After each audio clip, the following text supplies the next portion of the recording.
Hi, ndị be anyị ndewono. Kedu ka anyị mere?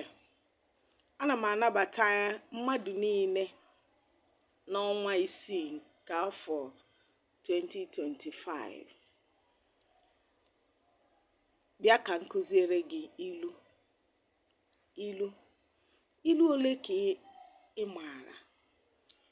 Ilu ole ka ị nwere ike ịtụ? Ọ bụrụ na ị na-akparịta nkata, ọ na-atọ gị ụtọ ite ilu? Ilu bụ mmanụ ndị Igbo ji eri okwu.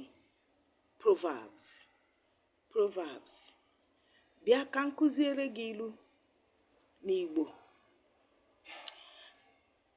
Eme ngwa ngwa emeghara ọdachi.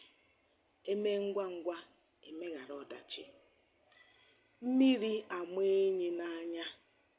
Mmiri ama enyi n'anya. Were abalị chụba ewu ojii, maka na chi jie ị gaghị ahụ ya, ị gaghị achọta ya. Ka ahụ chatasịa n'anya ka mgbọ ji atụ enwe n'isi. Ka ahụ tachasịa n'anya ka mgbọ ji atụ enwe n'isi.